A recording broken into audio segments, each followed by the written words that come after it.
Welcome to English Listening Practice. On this channel, we bring you stories that help you learn English while having fun.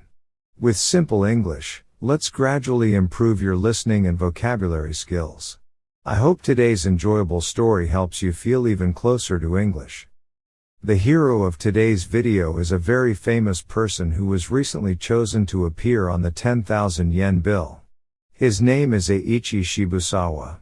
He was a businessman who had a huge impact on Japan's modernization and is often called the father of Japanese capitalism. In today's story, we'll learn how he helped transform Japan and how his spirit still influences us today. Now, let's dive into the story. Chapter 1: The Early Life of Eiichi Shibusawa. Eiichi Shibusawa was born on March 16, 1840, in a small village called Takasaki, located in Gunma Prefecture, Japan. At the time of his birth, Japan was still in the Edo period, a time when the country was ruled by the Tokugawa shogunate. Shibusawa was born into a samurai family, but his early life was marked by modest means and a strong emphasis on education. His father, Shibusawa Yasusada, was a minor samurai who worked as a farmer to make ends meet. Despite their humble circumstances, Shibusawa's parents believed deeply in the importance of education and encouraged him to learn. From an early age, Eiichi was curious and keen to learn. While most children his age played with toys, he was more interested in understanding how the world around him worked. He would often spend time exploring nature, asking questions, and reading books about various subjects. He loved learning new things, especially about business and society. His natural curiosity made him stand out in his community.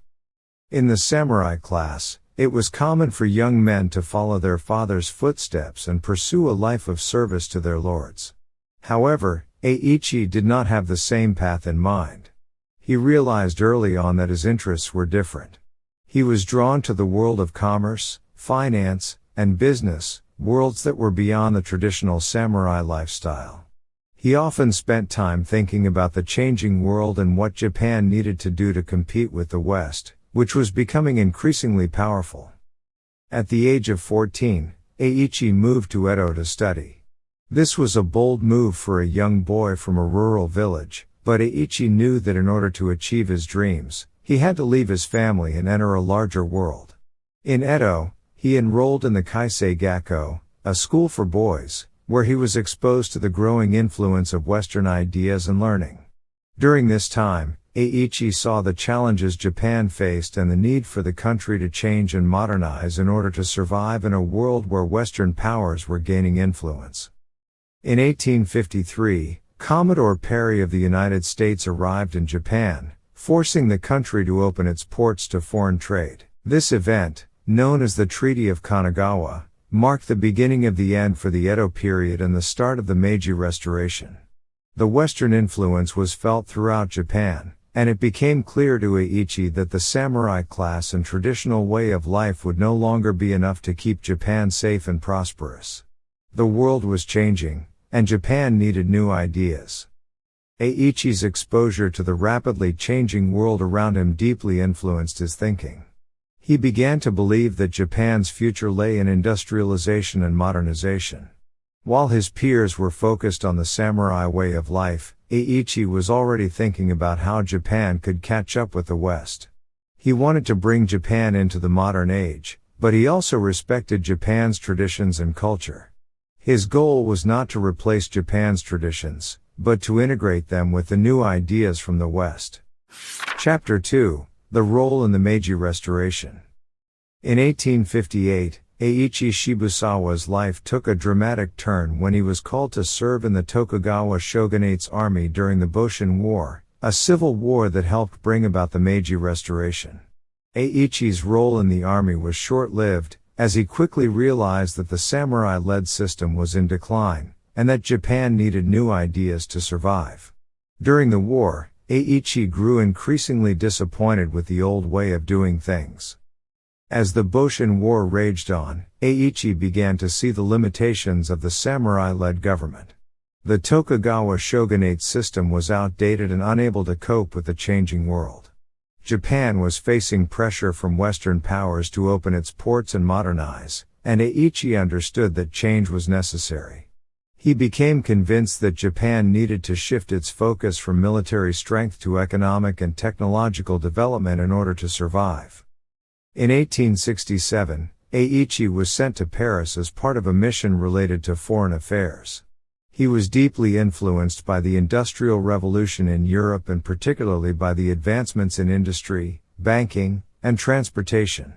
He recognized that Japan needed to modernize its economy, and that Japan needed to learn from the West in order to compete in the global economy. Upon his return to Japan in 1871, Eiichi played a key role in Japan's industrialization. He joined the Meiji government and worked to introduce Western business practices, including banking, industry, and railroads, fabric mills, and factories. His goal was to help Japan become a major economic power, but he also believed that Japan's modernization should come with respect for its traditional values. Eiichi was an important figure during the Meiji Restoration, a period in which Japan transformed from a feudal society into a modern industrialized nation. He was not just a businessman, but a political figure who understood the importance of economic and political reform. Eiichi saw the need for a strong economy in Japan and understood that Japan needed to look to Western countries for inspiration. Chapter 3: Founding the First Modern Bank.